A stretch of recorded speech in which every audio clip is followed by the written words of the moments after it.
dinten nyuwun kawi gatosanipun samenika Mbak Mumpuni saweg gradi kirang sehat. Pramila Mbak Mumpuni nyuwun pangapunten lan nyuwun dipun maklumi. Mugia wasilah maos dinten menika dados lantaran mantunipun Mbak Mumpuni.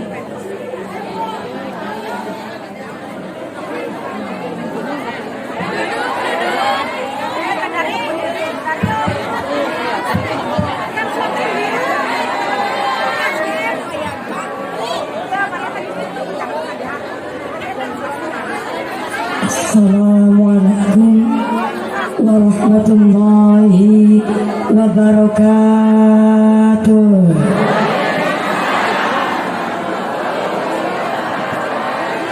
Bismillahirrahmanirrahim. Alhamdulillahilladzi ahalla nikah wa harama shifah. Asyhadu an la ilaha illallah wahdahu la syarika lah wa asyhadu anna Muhammadan abduhu wa rasuluhu la nabiyya ba'dah. Amma ba'd. Hadaratul muhtaramin wal mukarramin, para alim, para ulama, para satib wal ustazah yang kami hormati dan yang kami muliakan. Wabil khusus kepada akhil al-kiram Al-Ustadz Abu Samin yang kami hormati dan yang kami takdim. Wabil khusus kepada akhil al-kiram panjenenganipun Al-Ustadz Bahru Zaman ingkang tansah kula hormati nuninjih ingkang kula cadhong barokah doanipun. Wabil khusus kepada Al-Ustadz Asep ugi dumateng panjenenganipun Al-Ustadz Kasno. Wabil khusus dumateng panjenenganipun Al-Ustadz Aus Ar-Rasyid ingkang tansah kula hormati nuninjih ingkang kula cadhong barokah doanipun. Dumateng sedaya para ramo kiai, para popo kiai, para ustad di desa Pangawaring yang tidak bisa kami sebut asma karimnya, tidak mengurangi rasa takdim kami yang kami hormati dan yang kami cadhong barokah doanya. Kepada para tur pemerintah desa Pangawaring, wabil khusus kepada Bapak Zuhud selaku kepala desa Pangawaring yang kami hormati dan yang kami muliakan, mudah-mudahan berkahnya pangkat menjadikan maslahat lan nambahi manfaat, amin Allahumma. Wabil khusus kepada panjenenganipun Bapak Mahmud, Ibu Halimah sakeluargi, mudah-mudahan Bapak Mahmud, Ibu Halimah diberikan sehat panjang yuswa yang manfaat, yang barokah, diberikan anak-anak yang soleh dan solehah. Selamat dumateng kita para jamaah, amin Allahumma. Wabil khusus kepada panjenenganipun Den Bagus Dani Nugroho bin Bapak Mahmud, kadhaupaken kalian Den Ayu Maya Hardianti binti Bapak Asman, yang mudah-mudahan Mas Dani Nugroho, Mbak Maya Hardianti sakeluargi ditetapkan Islamnya, ditetapkan imannya, ditambahkan ihsannya, amin Allahumma. Wabil khusus kepada adik saya Ananda Sabita Dania Nugroho binti Bapak Dani Nugroho, yang mudah-mudahan Ananda Sabita Dania Nugroho dijadikan anak yang solehah, anak yang qurrata ayun, anak yang ahlul kitab, anak yang ahlul Quran, amin Allahumma. Wabil khusus kepada keluarga besar Bapak Mahmud, Ibu Halimah, keluarga besar Bapak Asman, Ibu Sukarti dari Gresik, Jawa Timur yang kami hormati dan yang kami muliakan. Wabil khusus kepada Talfidia Suriah Nahdlatul Ulama Ranting Pangawaring, wabil khusus kepada Muslimat Nahdlatul Ulama, Fatayat Nahdlatul Ulama, keluarga besar Gerakan Pemuda Ansor, rekan-rekan Banser, dan tak lupa kepada rekan-rekan pemuda Pancasila Ibnu IPPNU di desa Pangawaring yang kami hormati dan yang kami muliakan. Wabil khusus kepada jamaah Maulid Duror, ugi kepada keluarga besar Bapak Mahmud, Mbak Sari Rahayu dan Mas Purwono, tak lupa kepada Mbak Maharina kalian Mas Andrianto yang kami hormati dan yang kami muliakan. Wabil khusus kepada santriwan-santriwati, jombloan-jomblowati, mbah kakung, mbah putri, yang perawan-perawan moga-moga cepat dapat suami, yang joko-joko dan cepet rabi, yang tua-tua moga-moga pada cepat dapat rezeki enggal angkat haji. Amin Allahumma. Yang pada nantung ngadeg moga-moga imanan nu jejeg, yang pada lenggah gelasah moga-moga ahli ibadah. Para tamu undangan hadirin hadirat wal muslimin wal muslimat rahimakumullah. Pertama dan yang paling utama, marilah kita panjatkan puja dan puji syukur kehadirat Allah Subhanahu wa ta'ala. Iqraran bi qaulina alhamdulillahi rabbil alamin. Dengan kairing rahmat hidayah beserta inayah Allah Subhanahu wa ta'ala, ketika parian nikmat iman, nikmat Islam, nikmat sehat panjang yuswa, sehingga kita bisa berkumpul kembali bermuajahah bil wujuh di kediaman Bapak Mahmud Ibu Halimah sakeluargi. Karanten Bapak Mahmud Ibu Halimah kaparingan hajat dipun menika anikahaken putra putri nipun ingkang asma Den Bagus dan Ninugroho kadaupaken kalian Den Ayu Maya Hardianti yang telah melaksanakan ijab kabul kalau semanten tepatipun tanggal 15 November 2020. Alhamdulillah ijab kabulnya berlangsung kanthi lancar dan tidak ada halangan suatu apa. Mudah-mudahan pengantin sarimbit di dalam membangun bahtera rumah tangga dijadikan keluarga yang mawaddah warith warahmah wasakinah, dijadikan anak-anaknya soleh dan solihah, diberikan rezeki yang murah yang barokah. Sumrambah kepada kita para jamaah, amin Allahumma. Salawat beserta salam ya Allah kita sanjungkan kepada panutan alam baginda Rasulullah Muhammad sallallahu alaihi wasallam. Nabi Muhammad adalah satu-satunya nabi yang bisa memberikan syafaat kepada seluruh umatnya. Mudah-mudahan kula lan panjenengan sadayana tergolong umat Rasul yang mendapatkan syafaat fit dini fit dunya wal akhirah. Allahumma amin Allahumma amin amin ya Allah ya Rabbal alamin. Bapak Ibu ingkang tansah kula hormati, Pak pengatur sound system, berhubung saya suaranya sedang serak, coba suara echonya sama suara efeknya dihilangkan wae. Jangan ada echo di antara kita. Echonya dihilangkan. Ini masih mau dihilangkan. Buten. Echonya dihilangkan. Echo. Ini echo nih Pak.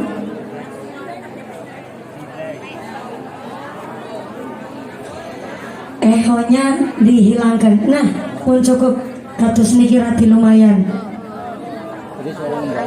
Ya soalnya suara saya dasarnya udah memang serak. Kemudian kalau pakai echo malah boten jelas. Perhati lumayan. Begini suaranya. Ini sound controlnya bunyi nggak Pak? Kok nggak bunyi nih belakang? Biar suaranya jelas. Iya. Nah, maksud saya begitu. Pol, wis cukup. Aja diudik-udik maning. Begini malah jelas asli suaranya mumpuni betul. Leres. Hatur nuhun Pak Son. Mudah-mudahan sound systemnya tambah laris, rezekina murah berkah barokah. Amin Allahumma. Iya begini malah jelas pisan. Bagaimana? Oh ya, mejanya mau digeser. Hatur nuhun Pak Banser. Oh ya boleh di belakang. Luar biasa Bansernya pengertian pisan. Terima kasih Pak Banser. Nih ngajinya semangat banget. Padahal hajat pribadi Bapak Mahmud, tapi Masya Allah yang rawuh seher pisan. Cek suara dulu yang belakang. Assalamualaikum. Sebelah kiri handapna pohon rambutan. Assalamualaikum. Iya masih sadar. Alhamdulillah. Kebagian seneng ente? Untuk kebagian. Ya Allah makanya angkatna nugasi. Angkatna gasik tetap untuk kebagian seneng. Walaupun kebagian snack Tapi kan jajan luyan badak masih ada ya Bu? Masih? Masya Allah, pertahankan. Di dalam Sarah Riyadus Shalihin dijelaskan saha orangna meja rumahnya nggak pernah kosong. Minimal ayat 2 toples isi jajan nu enak, tapi diniatkan buat nyuguh tamu, maka karena mejanya ayat toplesna, maka yang bertamu ke rumahna panjenengan adalah malaikat rahmat ngasih keberkahan sama orang nu pada senang nyuguh tamu. Amin Allahumma. Maka walaupun panjenengan rawuh ke hajatnya Bapak Mahmud Ibu Holimah nggak kebagian snack, tapi tetap meja rumahnya diisi top, tapi jangan toples kos. Toples saya isina Dumes Syawalnya udah habis, isina rengginang memes. Karunya tuh malaikatna makan jajan alot. Hatur nuhun Pak Banser, ya Allah. Pirang-pirang seueur pisan ieu. Caina kebablasan cau. 1 loro 3 4 5 6. Alhamdulillah. Hatur nuhun Pak Banser yang lagi hamil 8 bulan setengah.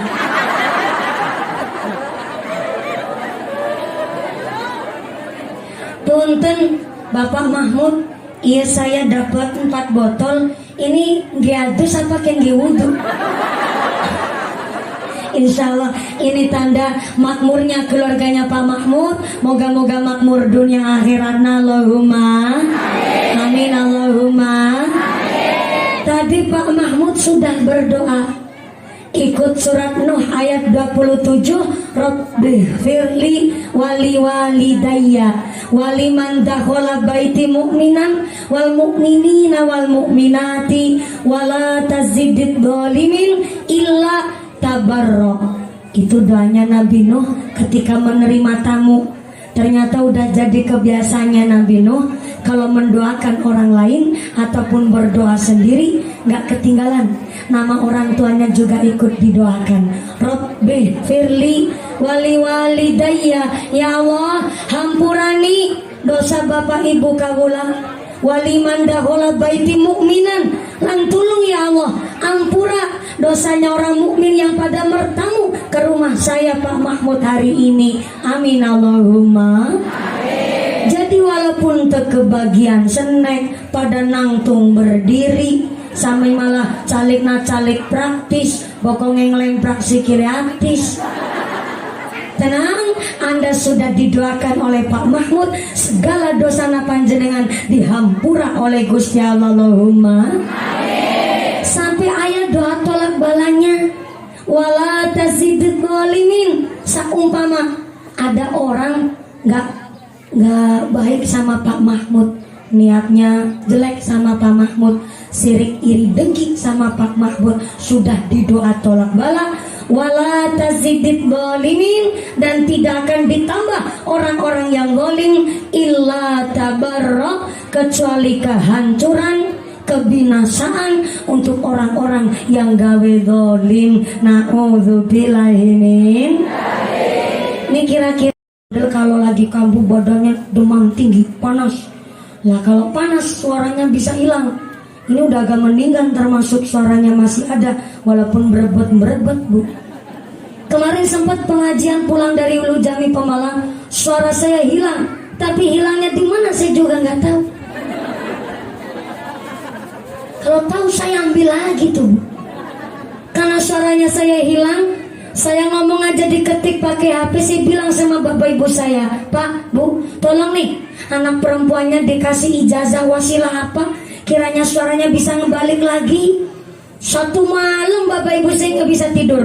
Wayah pagi, ibu saya berangkat ke kebun, terus ambil jeruk bayi. Jeruk bayinya diperes di gelas. Bapak saya bilang, Bu, jangan lawaran, karunya mumpuni, asam pisan itu jeruk. Terus dicampur pakai kecap campur jeruk bayi kan, itu namanya obat batuk. Tapi namanya doa seorang ibu, alhamdulillah tuh ngublek jeruk bayi campur kecap bukan rondong apa bu? Saya nggak tahu. Kalau di Indonesia nggak dia. Mau saya minum rasanya bukan pisan bu. Tapi setelah saya minum jeruk bayi campur kecap, ternyata nggak langsung sembuh. Padahal pagi hari itu saya harus berangkat ke Magelang, pengajian di Magelang. Dengan terpaksa suara saya hilang, badan demam tinggi. Ternyata bapak saya dari rumah telepon, "Assalamualaikum Mum, gimana suaranya tos saya apa belum?" "Waalaikumsalam." Bisa jawab "Waalaikumsalam." Ayah suarana. Ternyata yang menyembuhkan saya bukan jeruk bayinya, bukan karena kecapnya, bukan idone ibu saya, tapi tentu rahmatna Gusti Allah. Ternyata rahmatna Gusti Allah, kasih sayangna Gusti Allah begitu luar biasa. Ayat cerita, seorang waliullah umurnya panjang pisan sampai 350 tahun. Pak Lurah kalau dikasih Yuswa umur sampai 350 tahun, kira-kira mau apa enggak Pak Lurah? Pak Lurah sambil senyum, alim, emoh, orang anak kancane mumpuni. Emang betul kalau umurnya 350 tahun gak punya teman bu. Tapi ini seorang waliullah, umurnya panjang 350 tahun, ternyata dihabiskan hanya untuk sholat, ibadah, makan, tidur, sholat, ibadah, makan, tidur. Tiap hari begitu mulu. Pantesan umurnya panjang. Gegara tetangga hajatan dia nggak kondangan. Ayah tetangga sakit juga nggak mau nengok. Ada kerja bakti nggak mau ikutan. Orang udut plus nggak medang kopi deh. Di sini ayah bapak-bapak tengah ngerokok. Ayah waliullah. Ini waliullah umurnya panjang pisan 350 tahun. Ternyata waktunya dia meninggal dunia wafat, sang waliullah di akhirat dia hendak masuk ke dalam surga, di stop sama Gusti Allah. Stop, Kang Sarmin. Di sini ayah yang namanya Kang Sarmin. Ayah, angkat enggak? Enggak, alhamdulillah kebetulan. Ini yang saya ceritain bukan Kang Sarmin Pangawaren. Ini Kang Sarmin bukan sembarang Sarmin. Ini Sarmin waliullah. Umurnya panjang bu, sampai 350 tahun. Ketika dia di akhirat hendak masuk surga, disetop oleh Gusti Allah. Stop, Kang Sarmin. Pede banget masuk surga nggak pamit dulu sama saya. Iya do Gusti, udah nggak sabar kepingin cepet ketemu bidadari. Alasan, nih saya tanya, kamu berani masuk surga nggak pamit sama saya? Emang punya sangu apa? Punya bekal apa? Kamu berani masuk ke dalam surga? Kang Sarmin ngejawab, loh Gusti, saya ini ibadah 350 tahun. Sholat 5 waktu gak pernah ketinggalan. Sholat sunat jadi kebiasaan. Puasa Ramadan gak pernah bolong. Puasa sunnah adalah hobi saya. Baca Quran sampai lambe saya bibirnya sampai ngelungkap. Ibu tahu ngelungkap itu? Baca Quran sampai bibirnya doer. Ini pahala saya, ini ganjaran saya atas nama pahala yang sudah saya tumpuk, maka saya berhak untuk masuk ke dalam surga. Begitu kata Kang Sarmin. Apa jawabnya Gusti Allah? Oh, jadi kamu ibadah itu mau main hitung-hitungan sama saya, Min Sarmin? Oke lah kalau begitu, Jibril ambil kalkulator. Tapi di akhirat daya kalkulator bu. Ini kan supaya ceritanya mudah dicerna dengan baik. Gusti Allah bilang, Jibril ambil kalkulator. Sediko dawuh Gusti. Jibril ambil kalkulator. Ini kalkulatornya mau buat apa do Gusti? Tuh, timbang ibadahnya Kang Sarmin. Katanya dia ibadah selama 350 tahun. Hitung, timbang. Nimbangnya gimana caranya do Gusti? Congkel mata sebelah kanannya Kang Sarmin. Hah? Congkel Barang dicongkel mata sebelah kanannya Kang Sarmin, ditimbang dengan ibadahnya 350 tahun, timbang ternyata lebih berat mata sebelah kanannya Kang Sarmin. Saya cerita begitu aja merinding saya. Ya Allah, berarti Gusti Allah lagi negur kepada orang-orang yang ibadahnya hanya sekedar cari ganjaran. Allah menegur kalau ibadah hanya sekedar mencari ganjaran, lupa dengan rahmatnya Gusti Allah. Allah bilang, tuh men Sarmin, tuh manusia, lihat, apa dikirani awakmu kalau nggak dikasih sehat bisa ngelakoni sholat? Dikirani awakmu kalau nggak dikasih nikmat bisa ngelakoni ibadah? Dikirani awakmu kalau nggak dikasih entut bisa ngelakoni sujud? Entut mah ketok barang sepele, tapi entut saja adalah rahmatna Gusti. Lo nggak bisa kentut 3 hari wae sampai dibawa ke rumah sakit, gue jagan-jaganan ngomong, betul Bu? Maka nggak boleh sedikit pun kita menyepelekan rahmatna Gusti Allah. Hari ini Bapak Mahmud diberikan rahmat luar biasa, punya anak 3, masya Allah, soleh-solehah. Anak mantu pun manut-manut hormati pisan sama Pak Mahmud sama Bu Halimah. Ini rahmatnya Gusti Allah, nggak boleh disepelekan. Maka ijab kabulnya tanggal 16 apa 15 November 2020 tasyakurannya hari iya Bu, dina iya soalnya naon untuk kebagian waktu gara-gara ketabrak pandemi corona. Tapi beliau tidak lupa dengan rahmatnya Gusti Allah, maka mengadakan pengajian yang masya Allah dirawi banyak orang. Sarpisan nurawuh Pak Mahmud, berarti in ahsantum li anfusikum. Pak Mahmud kelakuan nasae, nandur nasae, maka diguyubi banyak orang, panennya juga seueur alhamdulillah. Tos kondangan belum? Parantos? Alhamdulillah.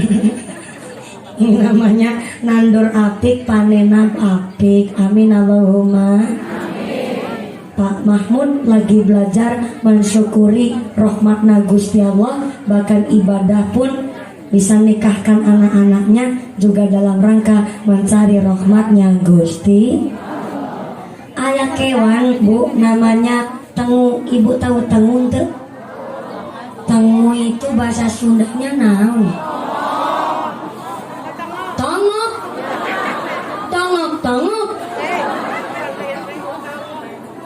Tongok. Tongok apa tongok? Tongok. Ayah hewan namanya tongok. Tongok eta adiknya kemerki, sedulure kami tetep.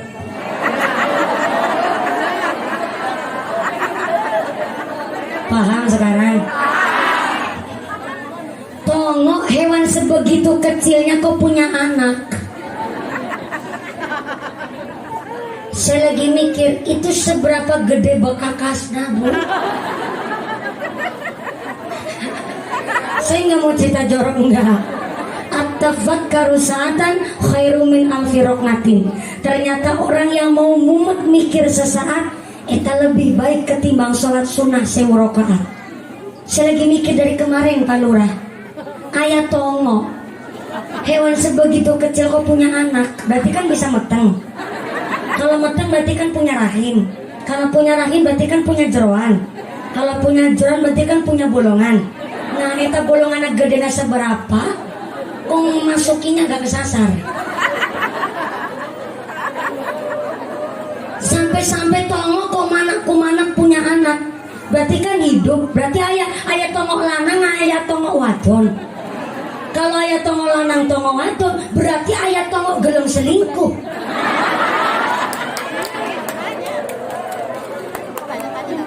Yang saya pikir lagi dari kemarin, lah tongo kok urip, berarti kan makan. Kalau makan berarti dia punya mulut. Kalau punya mulut berarti dia punya perut, punya beteng. Kakak, beteng.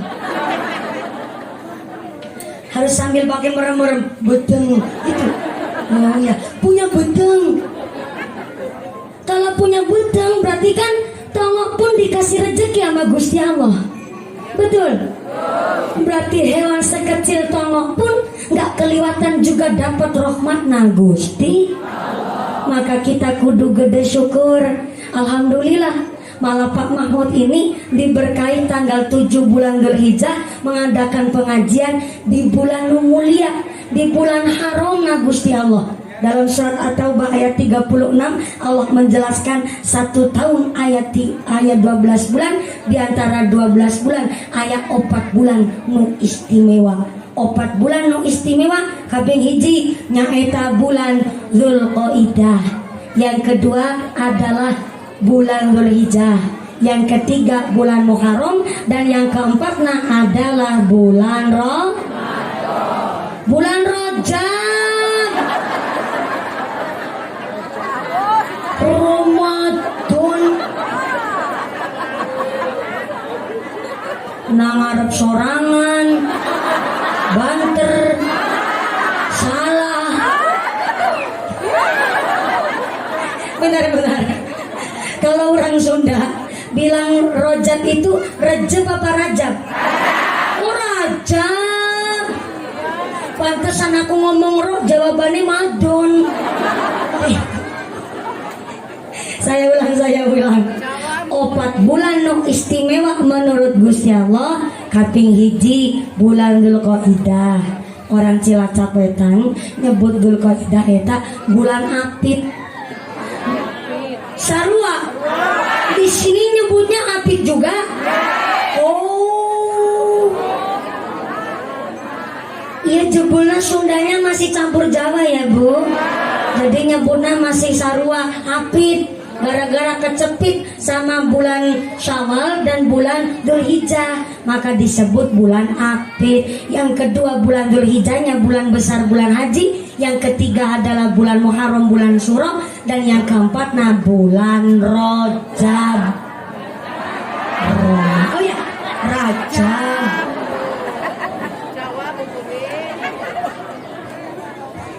Ini Pak Mahmud milih hari yang indah pisan, tanggal 7 bulan Dzulhijjah. Besoknya hari Tarwiyah sama Arafah Bu. Saya tanya nih sama orang Pangawaren, Bu, Assalamualaikum, lagi pada puasa ente? Ente puasa? Kalau Khairu Muakkad itu dari tanggal 1 sampai tanggal 7 bulan Dzulhijjah. Syukur udah mulai puasa dari hari Jumat kemarin. Tapi kan rata-rata nggak pada kuat. Akhirnya milih tanggal 8 sama tanggal 9 puasa Tarwiyah sama Arafah gitu ya Bu. Pak Lurah lagi puasa ente? Ente puasanya besok? Iya, iya beneran apa enggak nih? Betul besok Pak Lurah puasa? Masya Allah luar biasa, tepuk tangan dulu dong. Senangnya punya kepala desa juga ahli ibadah, alhamdulillah. Kalau tanggal 8 sama tanggal 9 juga puasa. Ngomong-ngomong, udah pada nyarutang puasa Ramadan apa belum? Udah? Yang udah luar biasa disiplin. Memang gak ada dalil untuk mempercepat nyarutang puasa qadha Ramadan Bu.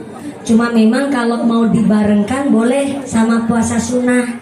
Contoh nih, puasa Ramadan kemarin bolong gara-gara maaf datang bulan umpamanya seminggu, maka syukur dari kemarin nih udah disarutang. Tapi karena udah masuk Dzulhijjah boleh dibarengkan sama puasa sunnah Dzulhijjah.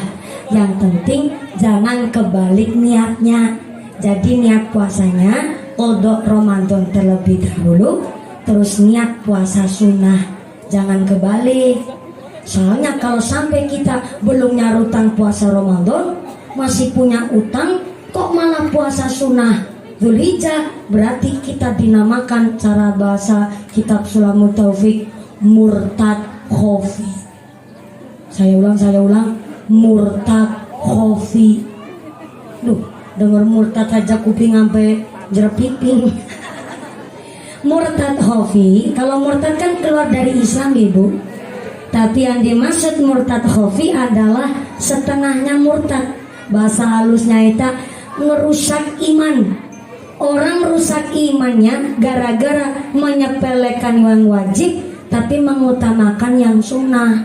Maka besok kalau mau puasa Dzulhijjah, yaitu puasa hari Tarwiyah Arafah, boleh. Tapi yang belum nyarutan qada Ramadan dibarengkan silahkan. Jadi sekarang kita persiapan besok pagi niat nyarutan qada Ramadannya terlebih dahulu, terus niat puasa sunnahnya supaya malaikatnya nggak bingung nulisnya. Kasihan malaikatnya, Bu.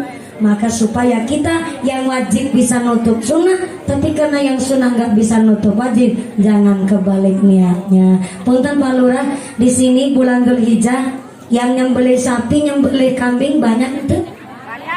Banyak, alhamdulillah. Termasuk ini musola. Oh masjid, ini masjid. Alhamdulillah. Ini rumahnya Pak Mahmud. Bukan rumahnya. Oh yang tadi itu, ya Allah.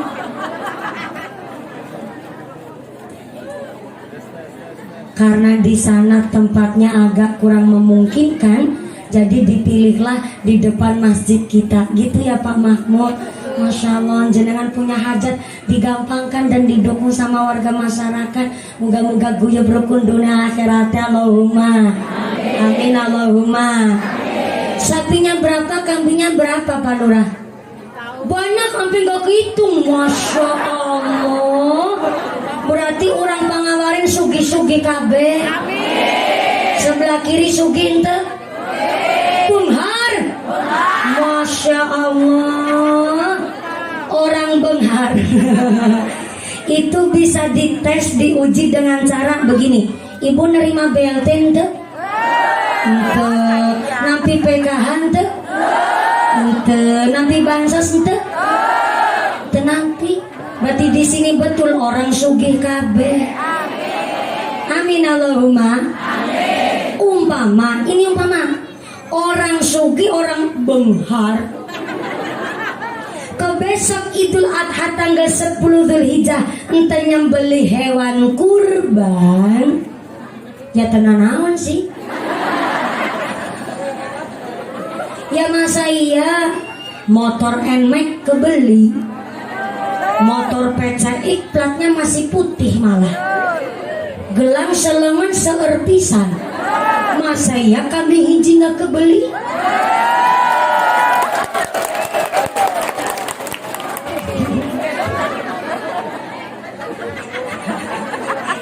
Si Bu tanya, terus mumpuni ngapain? Ya masa iya pengajian tiap hari 3 panggung, masa ya sapi hiji nggak kebeli?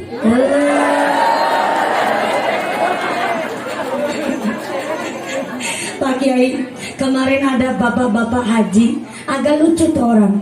Saya tanya, Pak Haji tahun ini kurban tuh? Loh, nggak kurban, kemarin tahun kemarin juga udah kurban. Loh, yang namanya kurban itu setiap muslim muslimah disunahkan setiap tahun kalau mampu silahkan berkurban Pak Haji. Saya kemarin udah kurban, malah kurbannya alhamdulillah. Saya tanya sama Pak Kiai, Pak Kiai saya mau kurban sapi hiji, bisa buat orang 8 apa ente? Tuh Pak Haji agak unik tuh. Terus Pak Kiai saya ditanya, jawabnya indah. Bisa Pak, sapi hiji buat 8 orang. Itu siapa aja yang mau kurban? Keluarga saya 7. Tapi alhamdulillah saya udah punya cucu sekarang 2 tahun setengah. Jadi bisa nggak kalau sapi hiji buat 8 orang? Bisa. Wong cucunya kan masih umur 2 tahun setengah. Ya masih bisa diselipin. Kalau sapinya gede, diselipin tuh. Tapi begini Pak Haji, karena usianya masih 2 tahun setengah, naik sapinya kan agak kesusahan tuh. Nah itu harus ada bancikannya. Ibu tahu bancikan tuh? Apa ya? Undak-undakan. Orang Sunda nyebutnya no? Pancatan. Pancatan. Pancadan. Pancadan. Nah, karena cucunya masih umur 2 tahun setengah, kan belum bisa tuh langsung naik sapinya, kesusahan. Harus ayah pancadannya. pancadana nyaeta kambing hiji. Oh, jadi itulah sifat kiai. Alladzina yanzurunan nas biaini, mampu memandang masyarakat dengan pandangan kasih sayang. Jadi Pak Hajinya nggak tersinggung, malah semangat. Oh, jadi sate hiji bisa buat 8 orang, tapi panjadana 1. Yang eta kambing hiji. Oh, ya. Pinter juga Pak Kiai saya, makanya saya ngaji sama Kiai saya. Punten Kiai, saya masih mondok di pesantren dan hari ini pun saya masih ngaji walaupun usia saya 26 tahun, tos tua kaplak. Tetap saya ngaji. Oh ya, alhamdulillah pengantinnya Mbak Maya sama Putrin, alhamdulillah Ananda Sabitoh. Itu ya Sabitoh. Ya benar, Sabita, alhamdulillah luar biasa. Kalau baru pengantin jadi kepingin cepet-cepet saya. Cepet-cepet uwi ka bumi. Alhamdulillah. Ini lanjut dulu sebentar sebelum kita jelasin bab pernikahan, karena ini ngepasi bulannya Dzulhijjah. 2 hari lagi kita akan melaksanakan Idul Adha. Karena sering terjadi di masyarakat salah paham. Kemarin ibu-ibu bilang begini, mumpuni apa ya orang kalau berkurban itu nggak boleh makan dagingnya kurban. Kata saha bu, kayak lu bilang yang cuma kerungu-kerungu.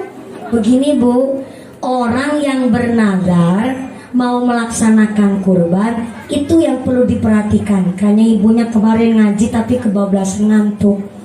Begini, al-wadud dainun, janji adalah hutang. Namanya nazar adalah suatu perkara keinginan tapi digantungkan kepada amalan sunnah. Maka kalau orang bernazar wajib melaksanakan nazarnya, dan kalau nazarnya dilaksanakan harus membawa kemanfaatan, kemaslahatan, dan tidak boleh membawa madorot. Lah ibu-ibu tadi tanya, katanya orang berkurban gak boleh makan dagingnya kurban. Itu salah. Yang benar ketika orang punya nazar berkurban, contoh begini, ya Allah, kalau tahun ini saya duitnya genep 40 juta, maka saya akan melaksanakan nyembelih sapi di hari Idul Adha. Itu sudah termasuk nazar, karena menggantungkan kepinginannya kepada suatu amalan sunnah. Maka kalau duitnya udah genap 40 juta, maka nyembelih hewan kurban ketika Idul Adha sapinya disembelih, yang bernazar tidak diperkenankan makan daging kurbannya. Itu yang gak boleh. Sampai akikoh pun ketika dinazarkan, contoh, ya Allah, kalau anak saya lahir perempuan sehat cantik, saya akan mengakikoh anak saya tapi dengan kambing yang gede dan besar. Itu termasuk nazar, karena menggantungkan kepinginannya dengan suatu amalan ibadah sunnah. Maka ketika anaknya lahir waras sehat selamat, maka kudu melaksanakan akikoh, dan akikohnya bapak ibunya tidak boleh ikut makan dagingnya akikoh. Itu yang begitu bu. Tapi kalau nggak nazar, kalau nggak ada kepinginan yang digantungkan kepada sunnah yang lain, maka boleh-boleh saja makan daging kurban, malah dapat bagian. Yang penting nazarnya yang wajar-wajar baik. Ada kasus ini tetangga saya, Pak Haji juga nih, agak unik tuh orang. Mumpuni saya punya nazar, kalau besok saya bisa nyembeli sapi untuk berkurban tahun ini, saya mau minta jatah 100 bungkus.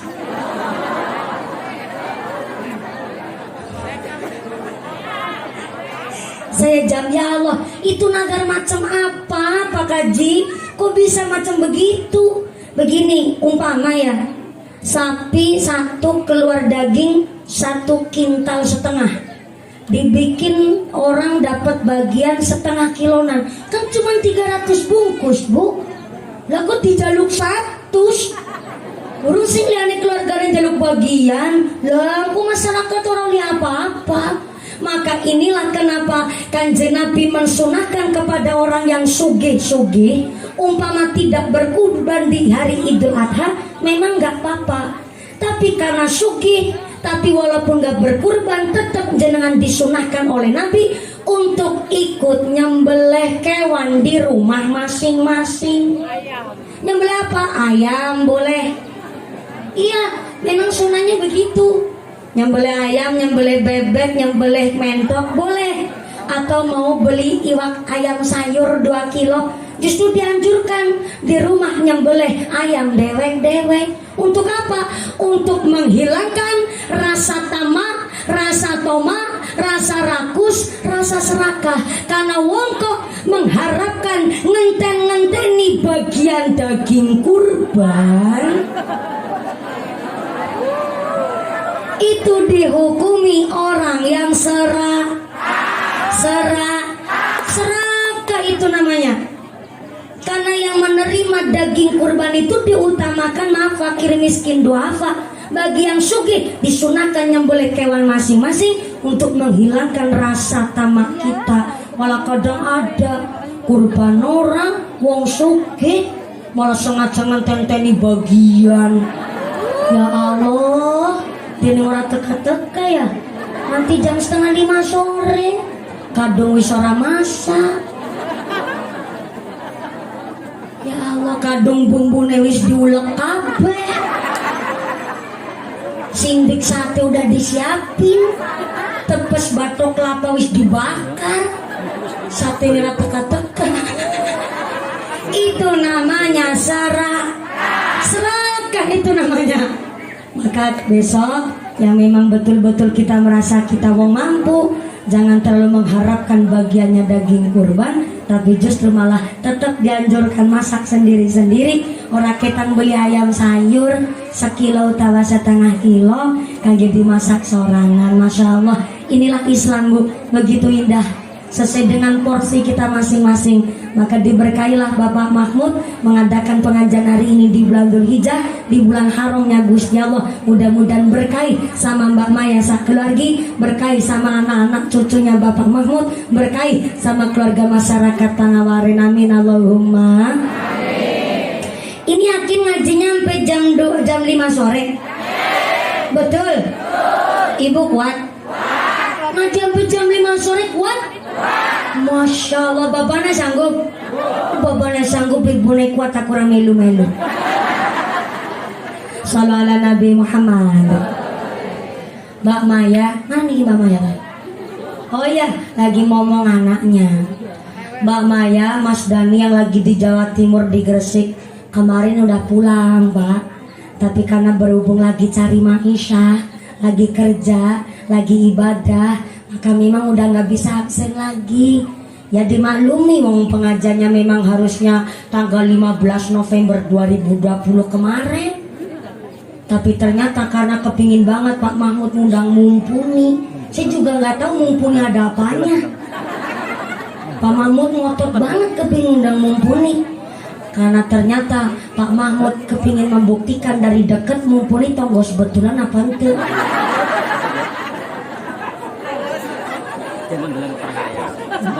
Bercanda Pak Mahmud.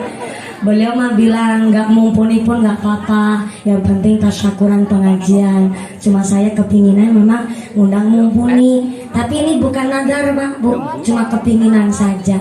Kalau nadar kan menggantungkan kepada suatu sunnah, kayak contoh, ya Allah kalau anak saya bisa nikah, saya mau puasa 10 hari. Nah itu namanya nadar, karena menggantungkan kepada puasa sunnahnya yang akhirnya jadi wajib. Karena nadar itu nggak boleh yang tadinya wajib terus disunahkan. Kayak contoh, kalau anak saya bisa pulang dari Gresik waras selamat sehat, saya ngelakoni sholat ngasar 4 rakaat. Itu bukan nadar. Karena hukum awalnya udah wajib, namanya muslim muslimat udah ngelakoni sholatnya, namanya sholat asar wajib 4 rakaat, nggak bisa dinadarkan. Dan nggak boleh nadar itu setengah-setengah. Ya Allah, kalau anak saya bisa berkeluarga nikah, maka saya akan melaksanakan puasa 10 hari. Tapi nek kuat sih, udah pakai tapi anak sih. Tapi nek kuat sih, Itu bukan nazar itu, karena setengah-setengah. Maka kita belajar bahwa ternyata setiap ucapan kita adalah doa. Orang yang punya nazar baik berarti setiap langkahnya dia selalu ingat kepada Gusti Allah. Man kana yu'minu billahi wal yawmil akhir falyaqul khairan aw liyasmut. Yang iman kepada Allah, iman kepada dina akhir, maka hendaklah ngucap, bilang, ngomong yang bagus-bagus. Kalau nggak bisa ngomong nusae, maka lebih becik cicing wae. Cicing cara orang sini cicingnya, cara orang Kroyam meneng, cara orang Cilacap Gentasari tempat saya silent please. Kalau nggak bisa ngomong nusae, lebih becik cicing. Terkadang ayah bu nggak bisa ngomong baik, ngomong nama nyelak utak nyelakit hati. Tahu-tahu anak tetangga udah puluhan tahun nikah, gak punya anak malah ditakoni nyelakit. Tahunan bojo gak hamil-hamil. Disampean sing ora manak apa bojone sing ora urip. Astagfirullahaladzim. Tahu-tahu anak tetangga udah puluhan tahun sampai 30 tahun belum nikah, mulai takon nyelakit hati. Perawan tua. Ibu dulu 15 tahun, 17 tahun nikah, itu hal wajar. Memang zamannya lagi ramai seperti itu. Ini 2022, Besti. Udah nggak ada bahasa perawan tua, sorry hello. Kalau belum bisa ngomong nusai, lebih becik diem. Diem itu lebih baik ketimbang ngomong nu jelek. Maka bulan Dzulhijjah ini mari kita ngaji sesarengan bab pernikahan. Mudah-mudahan menjadikan tambahin berkah, maslahah untuk pinangan teng saringgit Mas Dani kalian Mbak Maya. Amin Allahumma. Punten Pak Mahmud, Bu Halimah, sebenarnya saya bade langsung jelasin bab nikah, tapi jujur wae bingung bade cerita naon. Soalnya dia kan masih budak letik. Namanya budak letik kan belum encan ngagaduhan salaki. Nah karena encan ngagaduhan salaki, saya bingung bu mau gimana ya. Si ibu bilang ya terserah, selain jangan ditampak. Di sana undangannya Pak Mahmud saya tampi, saya itu karena demi naon ibu? Duit.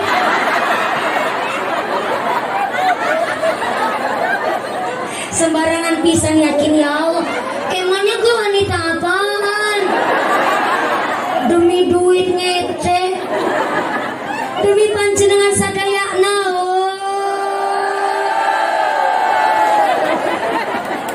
Saking cintanya habis sama orang Pangawaren, pada belum tahu nikah, ya ayo belajar bareng-bareng demi duit.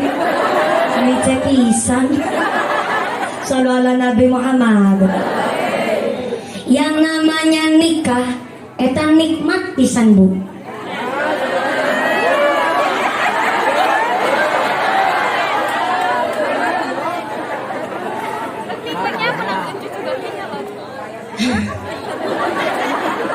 Kalau begini kan repot saya. Udah saya ulang.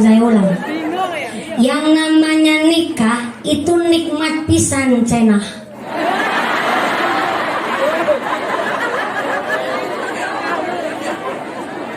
Iya, saya belum pernah ngicipin. Yang betul cenah apa cenah? Cenah. Tapi ternyata nikah itu 10%-nya nikmat, yang 90%-nya enak pisan cenah. Loh, bukti nyata nikmatnya orang menikah. Tadi saya diceritani sama Mbak Maya. Katanya kemarin pas dulu malam pertama, aduh grogi pisan. Saking grogi nabateng namules. Karena beteng namules kepingin kentut. Namanya pengantin anyar kan gengsi ya. Akhirnya kentutnya dikimput-kimput. Namanya kentut dikimput gak bisa dijak kompromi. Dikimput malah bunyinya panjang. Mas Dani katanya ngejawab, manis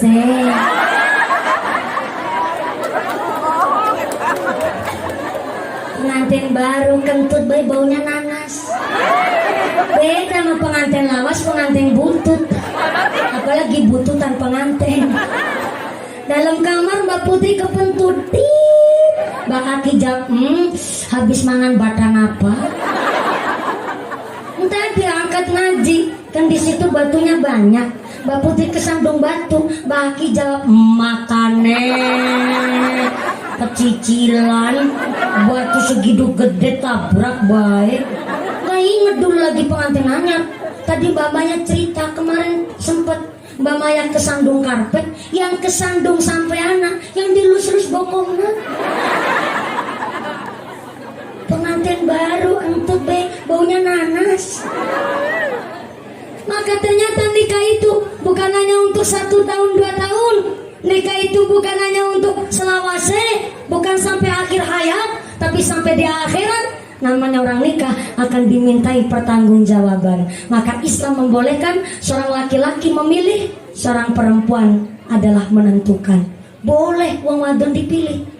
Karena wong wadon akan dipilih, boleh dong. Namanya perempuan ngaji lama di pesantren, silakan. Mau sekolah sampai titel sarjana S1 S2, boleh. Tapi kemarin ada yang bilang, lah wong wadon sekolah dhuwur tetap ujung-ujungnya di dapur. Kata siapa? Yang namanya entah itu inspektur, insinyur, presiden, menteri, bupati, namanya masak ya di dapur. Betul bu? Wong wadon ngaji ujung-ujungnya nang dapur. Namanya masak ya di dapur. Gak ada hubungannya sama perempuan lama di pondok pesantren. Gak ada hubungannya namanya perempuan sekolah sampai tinggi sarjana. Namanya masak ya di dapur. Betul? Laras. Maka yang namanya seorang perempuan sebelum nikah wajib sekolah kudu pinter, ngaji juga di pesantren, ngaji sama Pak Kiai, membekali diri karena wong wadon akan dipilih. Kata Nabi, seorang laki-laki memilih seorang perempuan untuk dinikahi. Pertama, 5 liha, pilihlah seorang perempuan karena sugie, pinter golek duit, syukur anaknya wong benghar. Loh, yang namanya milih kan sah-sah saja. Orang beli kipas angin aja boleh milih. Namanya beli kipas angin, milihnya ya sing banter, ora kayak pier-pier ya. Kipas anginnya orang Pangawarin modelnya begini. Ya Allah, nih kalau disuruh tahlilan habis jam 8 Isya sampai jam 11 malam baru selesai nih.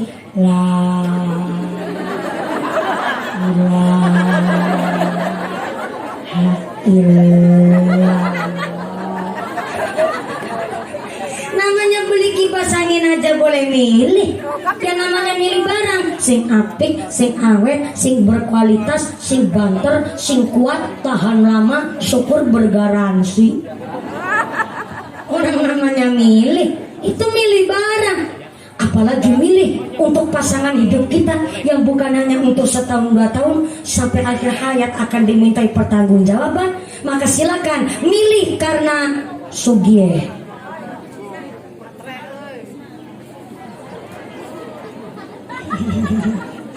Tapi kalau milih perempuan sebab kaya raya, jangan jadi prioritas utama. Wong lanang juga kudu bisa membekali diri dengan pintarnya begawe. Dulu ketika Nabi Adam keluar dari sorga, diturunkan ke bumi, dan ternyata Nabi Adam alaihissalam pisah dengan Siti Hawa. Setelah berpuluh-puluh tahun Nabi Adam bertaubat, baru taubatnya diterima oleh Allah, dipertemukan lagi dengan Siti Hawa. Ternyata Nabi Adam bilang, saya kepingin kembali lagi sama Siti Hawa, tapi dengan cara yang halal. Maka bagaimana cara saya supaya halal dengan Siti Hawa? Yaitu dengan cara nikah. Salah satu syaratnya adalah adanya mahar. Tapi karena Nabi Adam belum pernah nyambut gawe, miskabel ketemu sama Siti Hawa, maka Gusti Allah ngutus malaikat Jibril turun ke bumi supaya memberikan modal mahar kepada Nabi Adam. Apa modal maharnya? Gusti Allah yang disampaikan lewat malaikat Jibril kepada Nabi Adam, maharnya adalah berupa sholawat. Sholawatnya bunyinya, Sallallahu ala Muhammad, Sallallahu alaihi wasallam.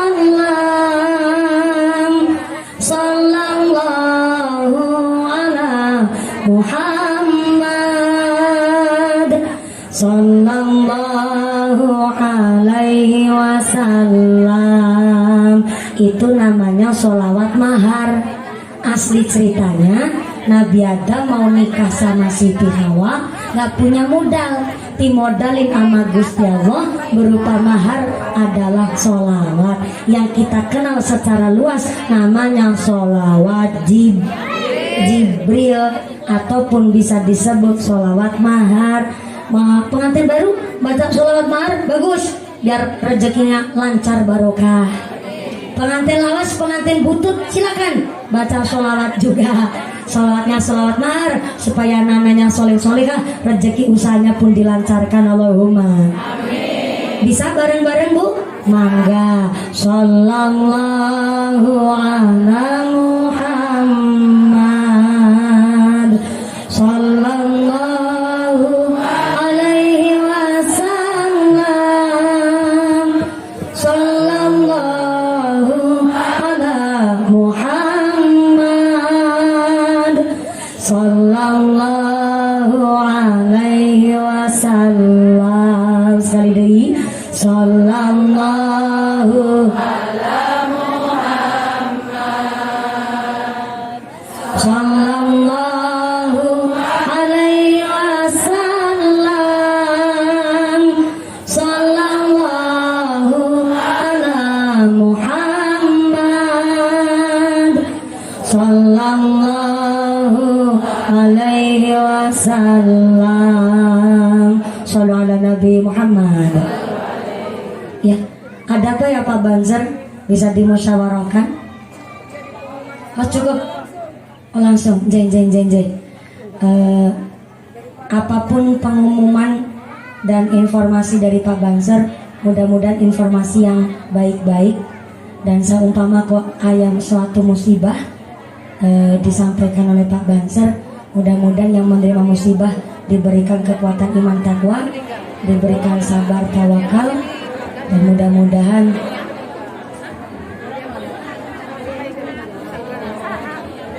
no. Ayah kabar naon Ibu supaya bisa disampaikan seumpama kabar duka nggih. Ayah saudara kita yang baru saja meninggal nggih.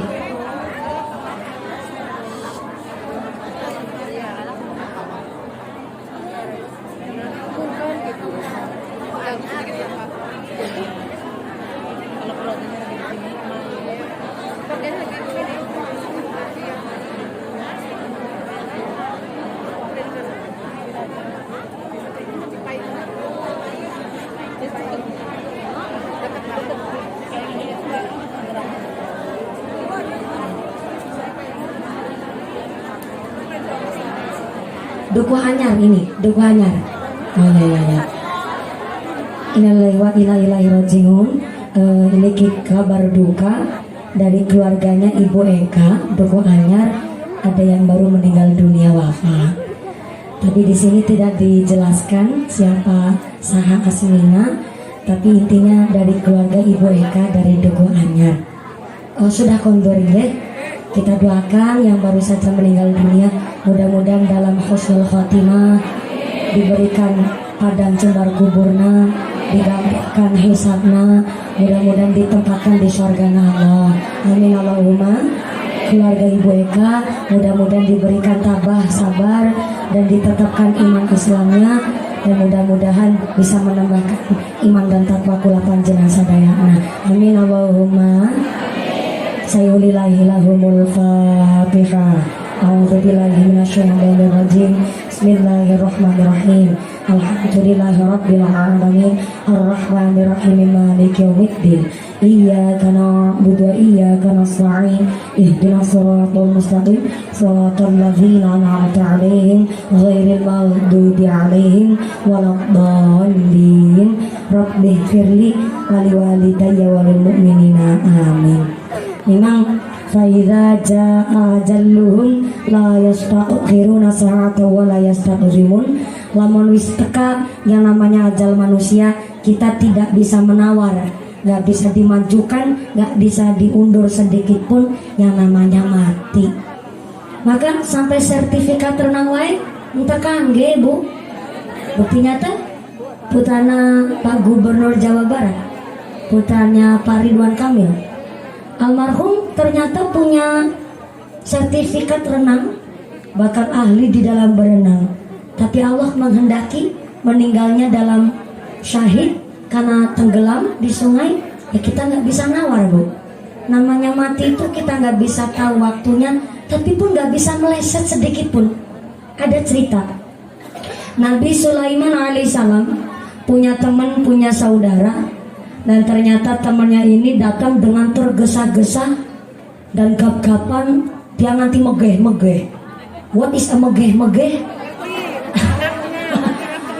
Terengah-engah. Nabi Sulaiman, ternyata Nabi Sulaiman lagi dakwah, lagi khutbah sareng jamaahna. Ya Sulaiman Nabi Allah, saya ini lagi rasanya nggak enak pisan. Dari kemarin saya itu rasanya kayak ada yang ngikutin dari belakang. Saya rasanya khawatir. Saya hatinya selalu was-was. Tolonglah saya dikasih ijazah wasilah apa supaya saya ini hatinya ayem. Dikasih amalan apalah supaya saya lebih tentrem hidupnya. Begitu kata temannya Nabi Sulaiman, sebut saja Fulan. Ternyata Nabi Sulaiman belum sempat ngejawab itu pertanyaan. Ternyata Nabi Sulaiman kedatangan malaikat pencabut nyawa. Malaikat bilang sama Nabi Sulaiman, cuma temannya itu nggak lihat malaikat datang ketemu sama Nabi Sulaiman. Karena Nabi Sulaiman diberikan mukjizat oleh Allah, bisa ngobrol dengan makhluk hewan, bahkan makhluk yang goib. Dan ternyata Nabi Sulaiman diajak ngobrol sama malaikat pencabut nyawa. Nabi Sulaiman, maaf nih saya ngeganggu sampai lagi ngobrol sama teman. Ini saya mau tanya, dari kemarin saya ini pusing plus mumet, tambah mumet lagi hari ini. Malaikat sampai mumet bu. Saya mumet ya. Ini ditulisannya takdir dari Allah. Temannya sampean ini yang lagi ngobrol sama sampean 1 jam lagi akan meninggal dunia. Saya bingungnya, ini 1 jam lagi waktu mau meninggal, lah kok meninggalnya tempatnya di Cina. Nah sedangkan hari ini, detik ini, jam ini berada di depan sampean di padang pasir. Nah ini saya lagi pusing, tolonglah saya dikasih wejangan apa supaya saya nggak bingung ini. Akhirnya Nabi Sulaiman belum ngejawab juga pertanyaan si malaikat pencabut nyawa. Si Fulan langsung bilang, Nabi Sulaiman, saya ditanya kok nggak dijawab-jawab dari tadi. Saya ini dari kemarin was-was, khawatir, rasa kayak ada yang ngikutin terus dari belakang. Maka tolong saya dikasih amalan supaya saya hatinya adem. Nabi Sulaiman ngejawab, saya minta hampura pisan ya Fulan. Saya ini harus ngomong tapi pahit. Tapi bagaimana lagi? Ternyata tadi saya kedatangan malaikat pencabut nyawa. Dan ternyata malaikat pencabut nyawa bilang bahwa sampean 1 jam lagi akan meninggal dunia. Dia kaget. Hah? Saya? Iya. Mau mati?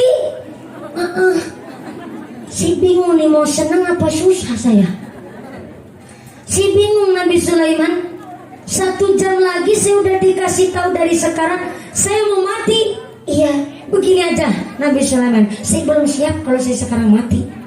Maka karena saya sudah dikasih terlebih dahulu, embok bisa itu takdir berubah. Tolong bawa saya jauh dari sini, biar saya jangan mati 1 jam lagi. Tolong bawa saya jauh, jangan sampai di sini. Bentar dulu, bentar. Ini belum selesai saya cerita Fulan. Pokoknya kalau nyung singato aja lagi nih, nggak mau mati saiki. Aku mau. Alim, embung. Betul nih saya ngomong bahasa Sunda. Akhirnya ya udahlah, kamu merudah paksa saya. Oke, angin. Nabi Sulaiman perintah sama angin. Angin, tolong ini bawa teman saya namanya Fulan jauh, jangan di sini, biar gak mati 1 jam lagi. Tolong bawa yang jauh. Temenan tuh, dibawalah si Fulan di tengah-tengah ulekane hembusan angin, dibawalah ke Afrika. Sampai di Afrika di sana si Fulan protes, saya nggak mau hidup di sini. Panas banget di sini kewan toh. Gak ada manusia yang agak bener apa di sini? Begitu kata si Fulan. Ya ayah tuh banyak. Iya sih, tapi kan gersang banget. Saya nggak mau lah hidup di sini. Akhirnya karena panas di Afrika, dibawalah ke Kutub Utara. Di Kutub Utara dia ngegigil. Ya Allah, adem pisan di dia. Ya Allah. Saya nggak mau di sini. Tolong bawa lebih jauh lagi. Akhirnya dibawalah ke Cina. Barang sampai di Cina dia pusing mumet masuk angin, ternyata sampai di Cina terus mati.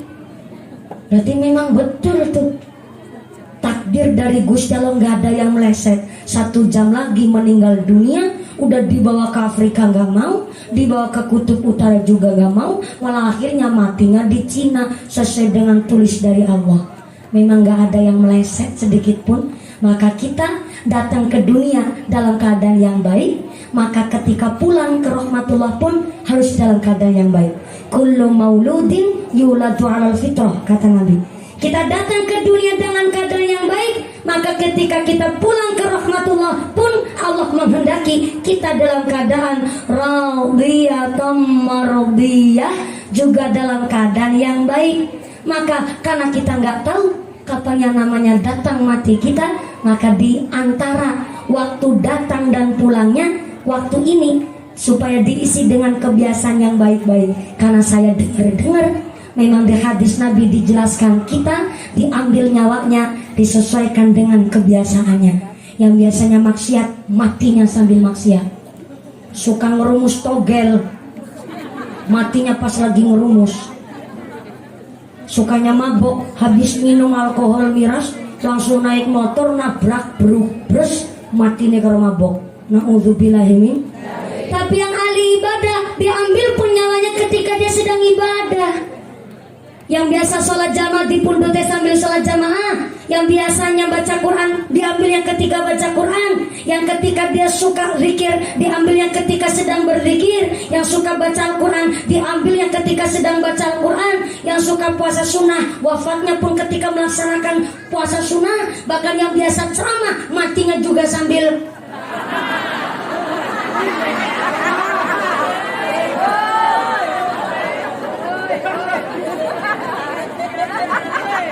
matinya sambil ceramah. Ya saya sih, tapi ya jangan gugupan sekarang. Eman-eman pisan, amplop Pak Mahmud belum dikasih nama saya. Nggak bisa nawar kita. Maka karena kita nggak bisa nawar dan kita nggak tahu kapan datang mati kita, maka setiap harinya kita dibiasakan punya amal yang sahih supaya Allah ketika nyambut nyawa kita mudah-mudahan dalam keadaan radiyatan mardiyah, dalam keadaan bin salim, dengan keadaan yang selamat. Amin Allahumma. Amin. Lanjut Bu. Lanjut. Diterusin. Sampai jam 5 sore. Ya. Masya Allah. Saya ngaji tadi jam 2:30, handapnya disuruh jam 5 sore. Masya Allah, saya bisa nggak bisa ngebayangin itu seberapa panjang amplopnya. Enggak, maksudnya nu panjang amal pahalanya. Amin Allahumma. Seorang perempuan dipilih dinikahi karena memang dari suginya. Maka dulu ketika Kanjeng Nabi masih terbelia namanya usia belia muda, ternyata Kanjeng Nabi umurnya 25 tahun sudah mengkhidbah Sayyidah Khadijah. Tapi Kanjeng Nabi menyiapkan mahar istimewa karena yang dikhidbah bukan sembarang perempuan. Sayyidah Khadijah adalah janda terhormat. Bisanya disebut janda terhormat karena ternyata pertama janda dari keluarga baik-baik, yang kedua janda saudagar kaya raya, yang ketiga disebut janda terhormat karena sangat menjaga marwahnya sebagai seorang single, dan yang keempat walaupun janda 2 kali tapi janda ditinggal wafat, jadi menikah 2 kali, suaminya itu sedo terus, meninggal terus Bu, maka disebutlah janda terhormat. Maka Kanjeng Nabi menyiapkan mahar yang fantastis untuk mengkhidbah seorang wanita yang sugih benghar. Sono karepe kayak gue lah ngerti nek. Angin sekali lagi lambek ngomong benghar. Karena melamar mengkhidbah seorang wanita yang istimewa, maharnya pun istimewa. Jadi boleh seorang laki-laki memilih seorang perempuan karena sugih, tapi jangan jadi prioritas utama. Karena ketika wong lanang milih wong wadon hanya karena sugih, tapi yang lanang ora gelem golek usaha, gak mau cari maisha, malah plompong-plompong kelalar-kelalar, mau ngarep-arep BLT karo PKH. hati-hati ketika dia berumah tangga terbentur suatu masalah, pasti si wadon ngomong Allah. Mesti si wadon berani sama si lakinya. Si wadon bilang, "Pak, jadi suami saya mah jangan kebanyakan pola.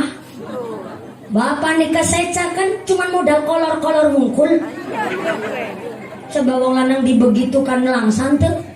Nah langsa." Si bapak ngejawab, modal kolor-kolor wungkul tapi kan ada isina.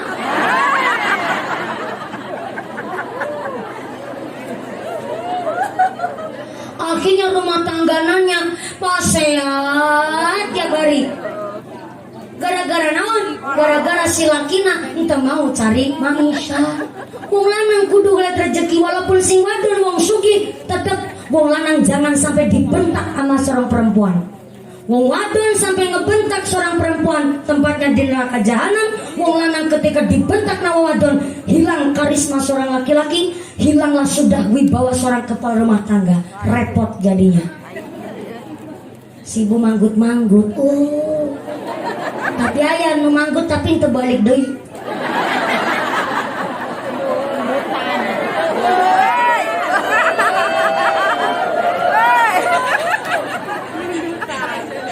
Si ibu manggut-manggut sambil ngebilang, "Pantesan mumpunin nikah-nikah." Bukan begitu, Bu. Karena yang pertama, seorang kiai bilang begini, "Santri sebelum usia 27 tahun jangan gugupan nikah." Karena menurut seorang kiai, santri sebelum usia 27 tahun adalah masa emas untuk mengabdi di masyarakat. Gitu, Bu. Saya kan umurnya 20 genap tahun.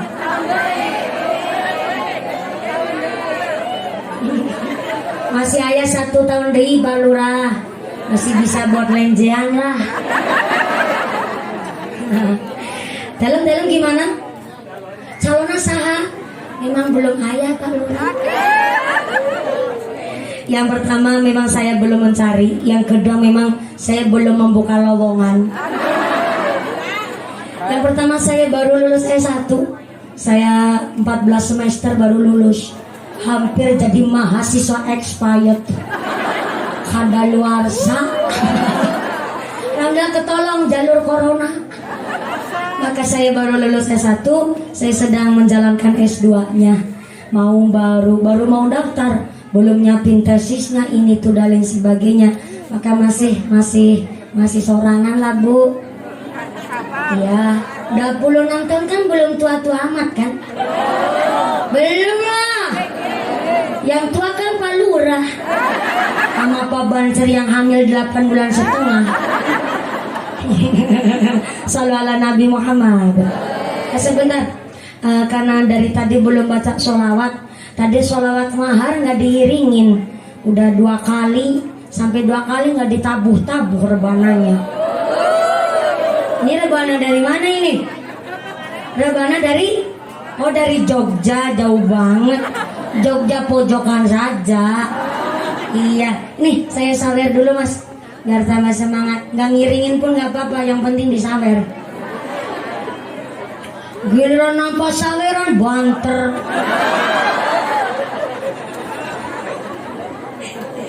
Saya sama-sama santri. Lihat santri semangat sholawat saya senang.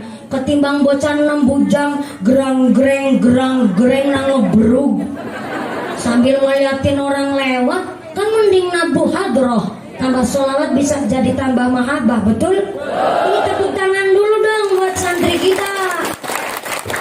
Yang keprok utana lunas kabeh. Yang aminya keras utana paling seur. Moga-moga rezeki nanu barokah. Amin Allahumma. Maka namanya seorang perempuan karena akan dipilih menjadi seorang istri yang baik, boleh sebelum nikah cari ilmu sebanyak-banyaknya, cari pengalaman sebanyak-banyaknya, bahagiakan dulu kedua orang tua. Karena kalau sudah dipinang oleh seorang suami, udah beda jalurnya. Begitu Ibu. Contoh saya sekarang masih belum punya suami, amplop bisarok saya nggak pernah nerima. Walaupun saya nerima, saya kasihkan sama orang tua, itu wali saya. Beliau yang berhak untuk membagi. Ini buat ini buat itu, ini buat sana, ini buat sana sebelah sono lagi. Orang tua saya yang membagi. Saya mah tinggal ceramah wae. Bu, betul. Tapi kalau sudah nikah mungkin udah beda lagi. Ngaten ya Pak Kiai, Bu Nyai. Begitu Bu. Jadi sementara saya masih kepingin ngebahagiain orang tua dulu. Tanggal lingkungan dekat-dekat dulu lah. Buka di belakang rumah memang ada kandang embe. Kandang embeknya sudah saya rubah, tanahnya sudah saya beli. Alhamdulillah buat gedung TPQ. Tapi memang betul Kiai, kalau Agnia yang ngebangun ada santrinya tapi nggak ada gurunya. Tapi ada juga seorang kiai yang mulai dari rumahnya, ngajinya santrinya banyak tapi belum punya gedungnya. Itu rata-rata di masyarakat terjadi seperti itu. Sudah ada gedungnya, sudah saya pasrahkan ke Tanfidia Suryan Nahdlatul Ulama. Ternyata alhamdulillah sekarang buat yang namanya gedung anak-anak TK di belakang rumah saya. Jadi masih ayah anak-anak TK belajar ngaji di tempat saya. Tapi jangan jenengan dari sini nganter ke Cilacap sana tempat saya. Kasihan soalnya belum bisa mukim. Yang ngaji baru anak-anak tetangga kami. Alhamdulillah saya belajar dulu dari mulai anak-anak kecil. Besok bisa jadi pondok pesantren. Amin ya Allah. Makanya saya masih mencari dan masih sendiri terlebih dahulu. Soalnya masih punya wali dulu. Saya senengin orang tua dulu, baru kapan-kapan. Kapan? Ya namanya jodoh Bu. Saya bilang begini, tiba-tiba besok pagi langsung nikah juga nggak tahu. Yang namanya rezeki, betul? Kembali lagi, maka seorang perempuan, seorang anak wajib cari ilmu, dibekali dengan pendidikan agama oleh orang tua, karena akan dipilih menjadi seorang istri bagi suaminya. Maka ternyata seorang suami pun harus dibekali iman yang kuat, agamanya yang lebih pintar, karena lebih sugi si wadon, lebih pintar si wadon, maka lakinya jangan sampai mengkedadar kedodor ngarep-ngarep BLT karo PKH. Kudu semangat golet maisha, harus punya effort. You know effort? Effort itu bahasa Korea, di sini mah nggak ada. Effort itu usaha. Karena si perempuannya lebih sugi, bahkan anaknya orang kaya raya, anaknya orang benghar, maka silakan sang suami harus punya usaha. Tapi usahanya yang terpenting halal carane, halal dalane. Jangan sampai tumelo sugi sing wadon, sing lanang ingin membuktikan, malah cari yang menghalalkan segala cara, itu bahaya. Karena rezeki amat sangat mempengaruhi sifat kepribadian bagi anak-anak kita dan penerus kita. Ayat riwayat di dalam kitab dijelaskan. Dulu di zamannya Sayyidina Abu Bakar, ada salah satu manusia meninggal dunia wafat. Dan ternyata ketika wafat, Sayyidina Abu Bakar menawarkan untuk mengimami sholat jenazah itu tadi. Kenapa? Karena sang jenazah punya sejarah hidup yang ternyata ahli ibadah, ahli sholat jamaah, dan ahli baca Quran. Tapi ketika Sayyidina Abu Bakar baru takbiratul ihram, dumadakan ujuk-ujuk tiba-tiba ayah orai datang ibu. What is a orai? Ulah. Cara orang sini naon? Bukan orai. Katanya orang Sunda sampean. Oh, kalau orai di Bandung, kalau ulah di Pangawaren. Apa bedanya? Orai sama nama ulah sini. Beda tempat? Oh.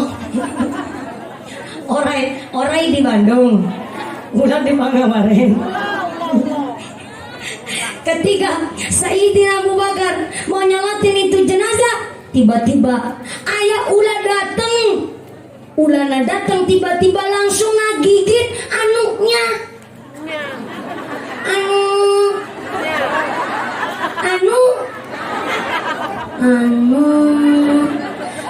Anu nyokot manuknya.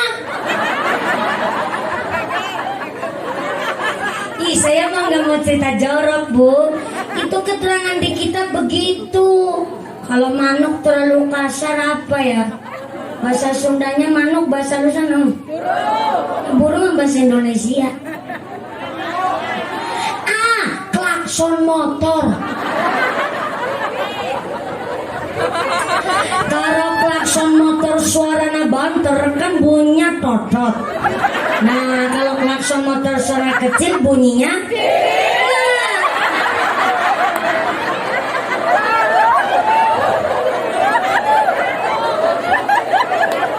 ayo, lebih kasar mana antara manuk sama klakson motor? Klakson motor, maka saya pilih udah paling halus tuh nyebut manuk, Bu. Manuk ya, setuju ya? Ini di keterangan kita memang begitu. Ketika Sayyidina Abu Bakar mau takbiratul ihram, ternyata ada ular datang. Ulanya langsung nyokot manuknya si mayit. Sayyidina Abu Bakar kaget, langsung ngambil pedang. Barang pedangnya diambil, dihunuskan buat membunuh itu ular. Ternyata ulanya bisa ngomong kayak manusia. Assalamualaikum Sayyidina Abu Bakar. Waalaikumsalam. Subhanallah. Laula, kok sampai bisa ngomong kayak manusia? Iya, saya hapunten pisan Sayyidina Abu Bakar. Saya ngeganggu hikmatnya sholat jamaah. Sholat jenazah. Hapunten pisan karena saya ini orai bukan sembarang orai.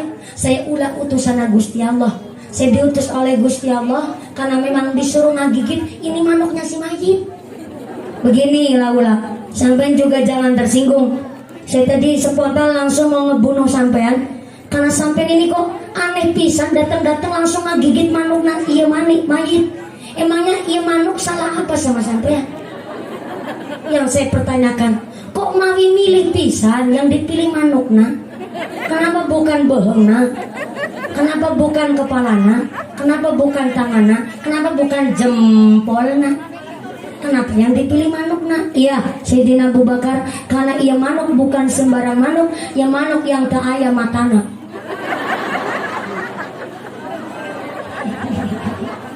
Jelas ceritanya ya Bu? Jelas. Jadi yang digigit manuk yang tak aya matana. Karena memang ia mayit waktu hidup di dunia ahli ibadah, salat lima waktu gak pernah ketinggalan, ahli baca Quran. Tapi saya diutus oleh Allah supaya ngagigit ia manuk nasi mayit. Karena mayit iki waktu lagi hidup, ketika pipis cewokna ente bersih.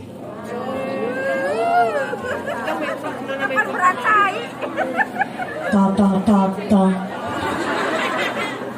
Maaf, ini bukan hanya sekedar cerita bab fikihnya, nanti ayat cerita tasawufnya.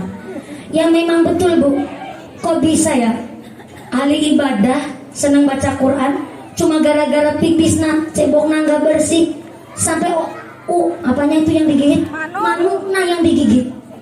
Karena ternyata innallaha yuhibbut tawwabina wa yuhibbul mutatahhirin. Allah itu cinta kepada manusia yang bertaubat, dan Allah cinta kepada manusia yang mensucikan diri, menjaga kesucian masing-masing, baik kesucian pikir, kesucian hati, ataupun kesucian badan. Syarat sahnya sholat, salah satunya badan, pakaian, tempat sholat harus bersih.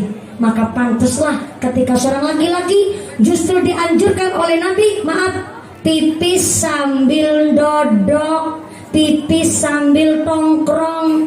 Bahasa Sundanya dodok naon? Sarwa, tongkrong.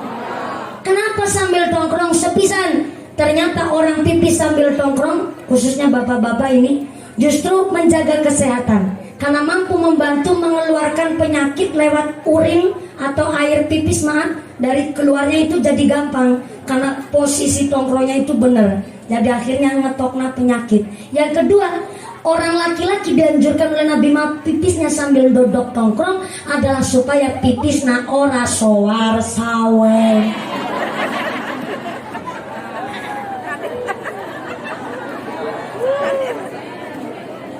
Tapi nyatanya praktek di lapangan tidak seperti itu. Banyak bapak-bapak dumeh lebih simpel ketimbang wong wadon. Banyak bapak-bapak pipis sembarangan cuma dicempetin hari terandu. Nah, supir-supir truk saya kasih tahu.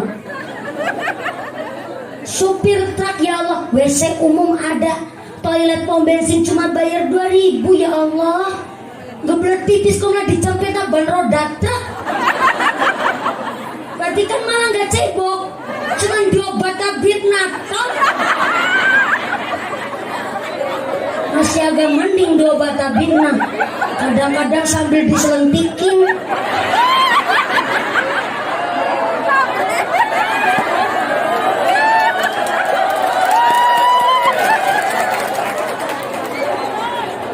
Sebentar, sambil keplok masukna naon.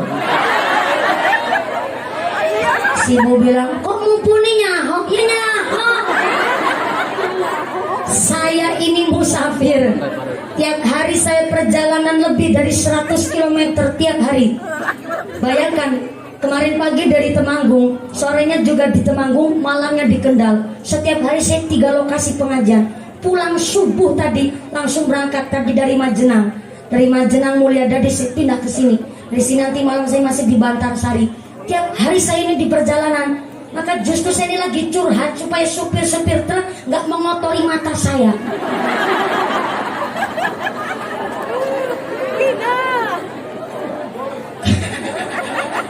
Karena ada supir kok pipisnya sembarangan. Saya ngepasin lewat, sengaja saya klakson suara banter banget, biar tuh orangnya paham. Pipis sembarangan, bunyi klakson totot apa?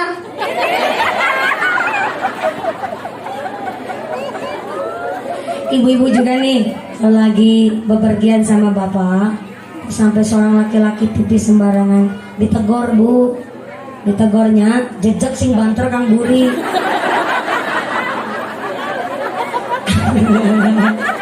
Sampai laki-laki wong lanang bapaknya pipis sembarangan, yang pipis sembarangan sing lanang sing kotor sing wadon.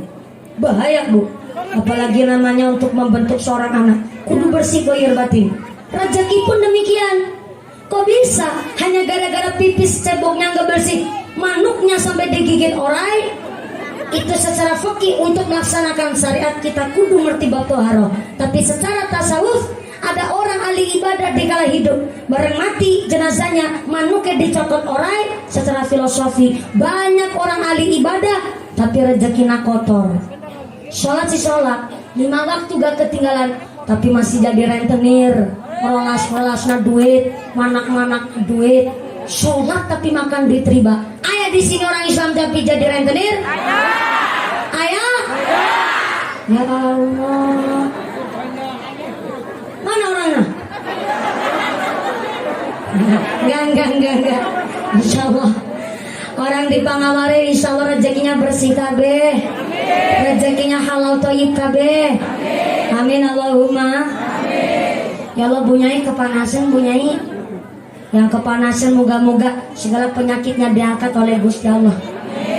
Mengucur keringat hari ini sampai blobor celake, blobor juga dosane. Amin Allahumma. Ini yakin ngajinya jam 5 sore. Cari rezeki harus yang bersih, yang bersih supaya manuknya udah dicokot ulah. Anu pelem si pentil ditebas-tebasena. Namun si lamun pentilnya jadi pelem, namanya pelem mangga bu. Tua sedikit aja dipangan codok, dipangan kampret. Ternyata yang namanya nebasnya juga harus pakai ilmu. Jangan sampai pete si pendul. Ibu tahu pendul tuh? Kembangnya pete. Cara sini naon? Anu pete si pendul ditebas-tebasena. Lamun si lamon pendule dadi pete, namanya kembang pete kehujanan dikit mau nambrol kabeh. Betul bu? Jangan makan barang syubhat, jangan sampai makan barang remang-remang.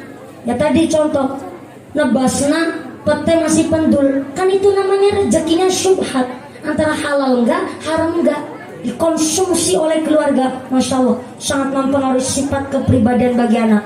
Haram itu dibagi dua, ada haram lidatihi, ada haram li ghairihi. Haram lidatihi, haram dari asalnya. Maaf, daging babi, daging anjing, itu namanya haram dari asalnya. Tapi ada yang namanya haram li ghairihi, yaitu haram dari faktor eksternal. Contoh, daging sapi halal buat kita umat muslim, tapi beli daging sapinya duit-duit nyolong, maka itu daging sapi jadi haram untuk kita konsumsi. Jangan sampai kita cari rezekinya kotor. Jadi pedagang sholat sih sholat, tapi suka ngurangin timbangan. Harusnya sekilo 10 ons, tapi cuma 9 ons. Kan itu namanya ceboknya nggak bersih, manuke dicokot. Asli kulaknya 8.000 tapi bilangnya 10.000. Udah cari bati kebanyakan dan ternyata udah cari untung kebanyakan, sampai barang udah nggak bagus dioplos sama si yang masih bagus biar bayar barang yang busuk jadi laku. Kan itu yang namanya wawi ke ora ber manuke dicokot. Dari kepala desa berangkat jam 8, ya jam 8 udah di kantor. Aja dumeh kepala desa. Males-malesan jam setengah 10 baru berangkat ke kantor. Gak melayani masyarakat dengan baik. Kan itu yang namanya nyolong waktu. Namanya manuke dicokot.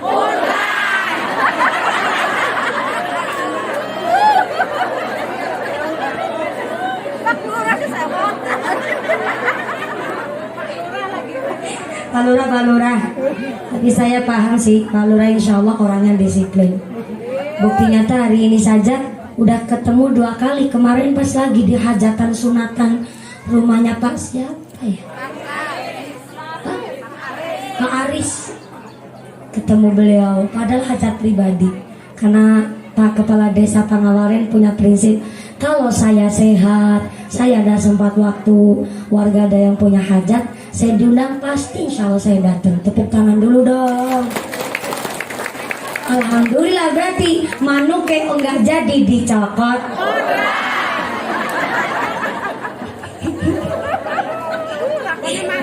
Pak Lurah, saya mau tanya Pak Lurah, di sini di Desa Pangawaren, tukang atau kuli bangunan itu satu hari bayarannya berapa ya Pak Lurah?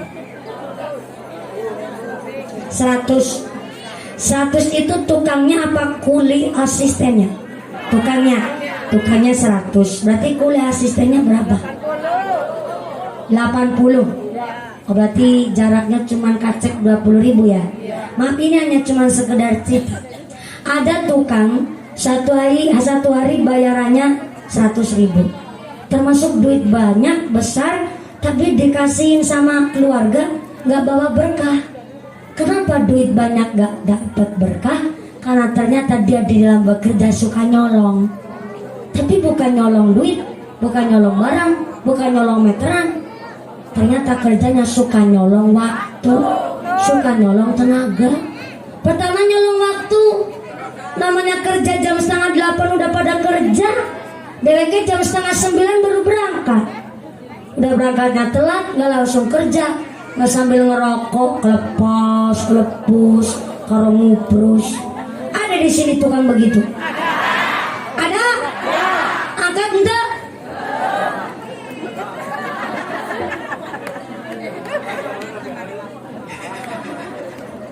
Udah nyolong waktu, nyolong tenaga, oke? Ya nyolong tenaga, yang lain bawa angkong. Ibu tahu angkong tuh? Itu loh yang gerobak cilik kakinya 3.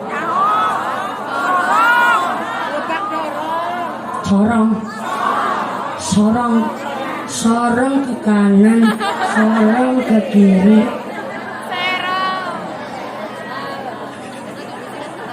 Cara orang sini nyebutnya sorong.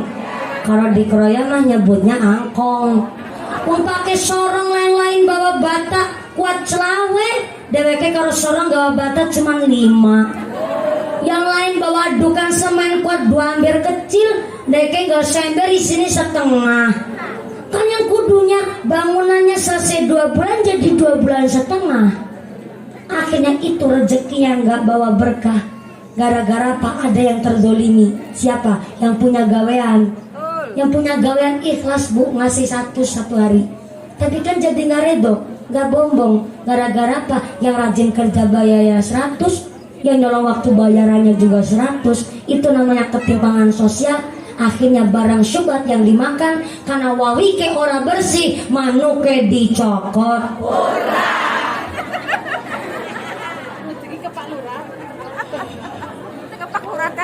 Maka seorang suami cari rezeki wajib halal carane, halal dalane. Istri pun boleh nyambut gawe kerja. Dulu zamannya Kanjeng Nabi ada seorang perempuan yang juga pengusaha rotan, pengusaha kayu. Malah sampai bilang, ya Nabi, saya kepingin ikut jihad. Bagaimana saya jihad? Apakah saya ikut perang? Jangan. Tolong karena kamu pengusarotan, saya bikinkan podium yang bagus. Begitu kata Nabi. Bahkan Sayyidah Khadijah kan juga janda saudagar kaya raya. Berarti seorang perempuan di zaman Nabi juga banyak yang bekerja.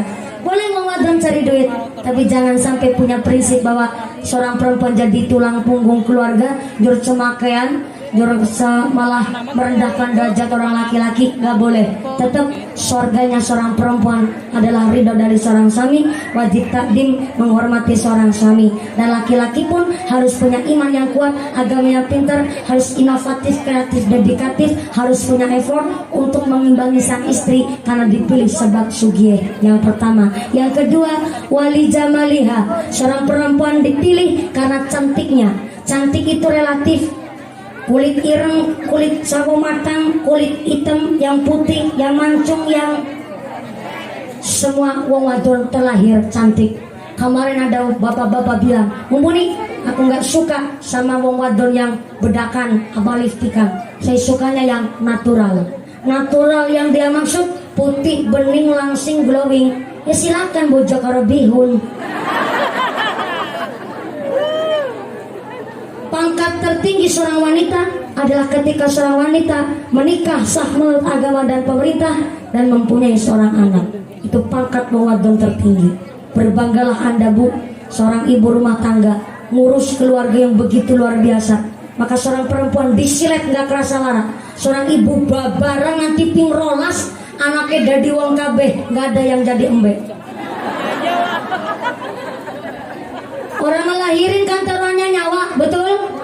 Menurut seorang ibu, melahirin itu nggak ada rasa sakit apapun. Karena menurut seorang ibu yang paling sakit adalah ketika dibentak tengah anaknya. Sakitnya luar biasa. Bagai langit mau runtuh, dina mau kiamat, sampai gondok-gondok sekelapa di tenggorokan sini. Nah langsung pisan, cuma diperintah beli lombok. Dek sana ke warung beli lombok. Anak menjawab, perintah maning. Tuku lombok kali tuku kemiri. Nah perintah segala tadi siji. Si ibu ngejawab, ya Allah ya Rahman. Dia anak dia model kayak nemen ya. Orang mikir awak mucah 9 bulan 10 dina. Kowe terkandung nanggone perutnya ya Allah. Pating pendusul ora karu-karuan.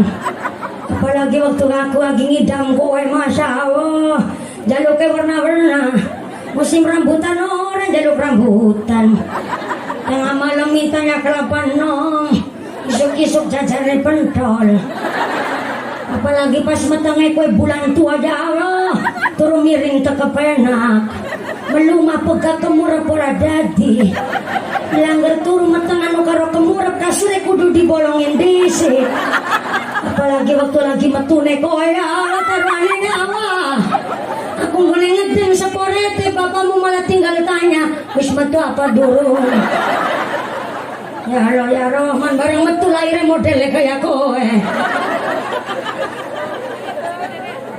Disilet gak kerasa lara. Sampai babaran taruhnya nyawa pun gak kerasa sakit. Orang tua gak ngarep-ngarep pangkatnya anak, gak ngarep-ngarep hartanya anak. Betul Pak Mahmud? Betul Bu Holimah? Orang tua hanya mengharapkan bahagianya anak dan hidup dengan syariat. Bareng tua anak telu bubar kabeh. Di rumah tinggal kakek sama nenek. Tukluk-tukluk wong loro. Alah mak, kepinginnya tuku mie ayam mana rasa masak. Gak ngarep-ngarep hartanya anak. Maka tadi saya tanya sama Pak Mahmud, Pak Mahmud lebih cinta anak apa cinta istri? Ya cinta istri lah. Berarti gak cinta mana? Cinta istri. Cinta anak apa ya cinta. Cuma lebih cinta sama istri. Kenapa sih? Kalau saya pulang kerja, anak di pangku sama tetangga mah gak apa-apa. Tapi saya pulang kerja, istri di pangku sama tetangga. Oh, perang dunia ketiga.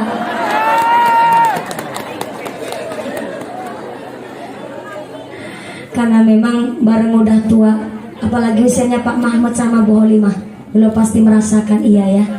Bareng wis tua, wis ngedidik anak, modali anak, bareng anak rumah tangganan pada pisah dewek-dewek, pada golek urip dewek-dewek, siki tinggal kakek-kakek ninen-ninen, nang omah wong loro tenguk-tenguk. Betul Bu Holimah. Ya Allah, boleh mah nangis sambil berebes mili. Itulah yang kemarin dirasakan oleh Pak Ridwan Kamil. Akhirnya apa? Pasrah sajalah. Namanya anak juga titipan Gusti Allah. Yang terpenting barang kita sekarang udah membekali sebagai orang tua kepada anak, memberikan pendidikan yang cukup, modal rezeki yang halal, memberi nama yang baik terhadap anak, sudah berusaha orang tua menikah memberikan modal terbaik untuk anaknya. Sekarang udah tua, bagaimana melanjutkan hidup sebagai orang tua. Moga-moga Pak Mahmud, Bu Halimah, anak-anak panjenengan pun cari rezeki yang kepenak pada ahli ibadah, menjadikan anak soleh-solehah, mampu menyelamatkan panjenengan dunia akhiratnya. Amin Allahumma. Jangan obat, ya Allah, kaget. Kakak, 1 jam deui ku akan bisa. Karena membang ini apunten pisan Bu. Ini karena tadi saya berangkat, saya bilang sama Pak Mahmud, Pak, saya lagi kurang sehat, lagi kurang enak badan, maka tolong ngajinya dimulai lebih awal saja. Kenapa sih mumpuni? Ya karena saya kan masih budak. Namanya pengajian kasoren bawa budak kecil kan bahaya. Apalagi kalau pagi nggak tidur, sorenya rewel. Maka alhamdulillah pengajiannya mulai gasik sehingga pengajiannya terlaksana dengan baik. Alhamdulillah Mbak Maya pun sudah diberikan anak. Tidak hanya minta 1, Mbak Maya bilang yang banyak supaya betul-betul jadi anak-anak yang soleh dan solehah, mampu membahagiakan Mbak Maya, Mas Dani dan Mbak Maya. Jadi keluarga yang mawaddah warahmah sakinah, keluarga yang ahlul ibadah, keluarga yang ahlul jannah, menjadi keluarga yang hajatnya diijabah. Bapak Mahmud, Ibu Halimah dan keluarga besar pun diberikan sehat panjang umur, mulia manfaat yang barokah, ditetapkan imannya, ditetapkan ihsannya, ditambahkan ihsannya. Amin Allahumma. Saya harap jangan pulang dulu ke rumah. Doa dipimpin langsung oleh Bapak Kiai Romo Kiai Baru Zaman Sumogo untuk mengimami doa pengajian hari ini. Pengumuman dari akhirat. Barang siapa berangkat ngaji belum dipimpin doa gugupan Bali, maka suaminya nikah lagi. Ibu duduk lagi nggak jadi pulang. 3 menit Ibu, sebentar aja. Kita akan hikmat mengaminkan doa yang akan dipimpin langsung oleh Romo Kiai Haji Baru Zaman Sumangga. Dari saya terima kasih Pak Kepala Desa sudah diberikan izin pengajian Bapak Mahmud hari ini. Mudah-mudahan nambahi berkah pengawasan dinten menika. Mudah-mudahan sasampuni doa panjenengan datang pulang dengan tidak ada suatu halangan apapun, bisa bertemu lagi di lain majelis. Allahumma segala pagi papunten. Terima kasih atas segala perhatian, mohon maaf atas segala kekurangan. Usikum wa nafsi bitaqwallah. Wassalamualaikum warahmatullahi wabarakatuh. Doa diimami oleh Bapak Kiai Sumangga. Shallu ala Nabi Muhammad. Allahumma sholli ala Muhammad.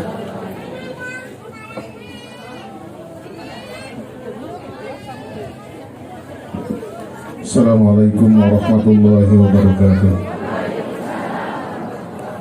Alhamdulillah wassalatu wassalamu ala rasulillah wa ala alihi wa ashabihi wa mawalah. La hawla wa la quwata illa billah, ma ba'du.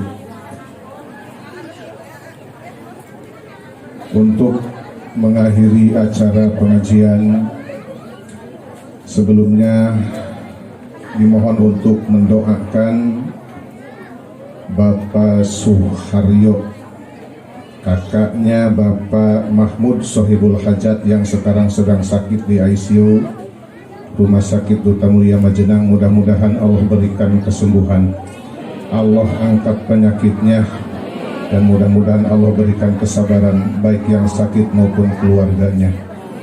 Ala hadhihi niyah wa ala kulli niyatin shalihah. Al-Fatihah.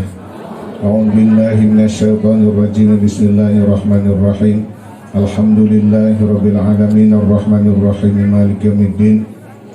Iyyaka na'budu wa iyyaka nasta'in. Ihdinas siratal mustaqim. Siratal ladzina an'amta 'alaihim ghairil maghdubi 'alaihim waladdallin. Rabbil alamin. Dan kita memohon kepada Allah Subhanahu wa taala, mudah-mudahan Sohibul Hajat Bapak Mahmud sekeluarga yang telah menyelenggarakan acara pengajian ini dalam rangka tasyakur walimatul urus. Mudah-mudahan Allah berikan keberkahan dan Allah ganti seluruh modal dengan yang lebih baik dan lebih berkah. Dan hadirin yang hadir mudah-mudahan Allah berikan keberkahan dan kemanfaatan ilmu, dan lebih khusus penceramah kita Mbak Hajah Mumpuni mudah-mudahan diberikan oleh Allah Subhanahu wa taala pendamping yang soleh dan menjadi imam yang terbaik mudah-mudahan. Dan mudah-mudahan akhirnya kita pulang dari majlis ini Allah ampunkan segala dosa-dosa kita. Allahumma sholli ala sayyidina wa habibina wa syafiina wa karimina maulana Muhammadin wa sallim wa radiyallahu tabarakatan kulli sahabati rasulillahi ajmain amin ya Allah ya rabbal alamin. Bismillahirrahmanirrahim. Alhamdulillahi rabbil alamin hamdan syakirin hamdan na'imin hamdan yafi ni'amahu wa yukabihu mazida. Ya Rabbana lakal hamdu kama yanbaghi li jalali wajhikal karim wa adimi sultani. Allahumma alif bainahuma kama alafta baina Adam wa Hawa wa kama alafta baina Ali wa Fatimah Zahra wa kama alafta baina Yusuf wa Zulaikha wa kama alafta baina Ibrahim wa Syarah wa kama alafta baina Muhammadin sallallahu alaihi wasallam wa Khadijatul Kubra. Rabbana hab lana min azwajina wa dhurriyyatina qurrata a'yun waj'alna lil muttaqina imama. Allahumma ya qadiyal hajat, Allahumma ya kafil muhimmat, Allahumma ya dafi'al baliyat, Allahumma ya syafil amrad, Allahumma ya muhilal muskilat, Allahumma ya mujibad da'awat. Iqdi hajatina ya Allah, iqdi hajatina ya Allah, iqdi hajatina ya Allah bi rahmatika ya rahimin. Allahumma la tada' lana fi majlisina hadatan dan ila ghafartah wala hamman illa farajtah wala aiban illa satartah wala usran illa yasartah wala dhalan illa hadaitah wala jahilan illa alamtah wala hajatan ya laka ridha min hawaij dunya wal akhirah illa qadaitaha ya rahmanu ya rahim wa ya mujibas sayyidin wa ya akmal akramin. Allahumma inna na'udzubika minal hammi wal hazan wa na'udzubika minal ajzi wal kasal wa na'udzubika minal jubni wal bukhli wa na'udzubika min ghalabati daini wa qahri rijal. Rabbana waj'alna muslimin laka min dzurriyyatina ummatan muslimatan lak wa arina manasikana wa tub alaina innaka antat tawwabur rahim. Rabbana atina fid dunya hasanah wa fil akhirati hasanah wa qina adzabannar wa adkhilna jannata ma'al abrar ya aziz ya ghafar ya rabbal alamin. Wa sallallahu ala sayyidina Muhammad wa ala alihi wasallam. Subhana rabbika rabbil izzati amma yasifun wa salamun alal mursalin walhamdulillahi rabbil alamin. Bismillahil Fatihah. A'udzu billahi minasyaitonir rajim. Bismillahirrahmanirrahim. Alhamdulillahi rabbil alamin arrahmanir rahim maliki yaumiddin. Iyyaka na'budu wa iyyaka nasta'in ihdinas siratal mustaqim siratal ladzina an'amta 'alaihim ghairil maghdubi 'alaihim waladdallin. Assalamualaikum warahmatullahi wabarakatuh.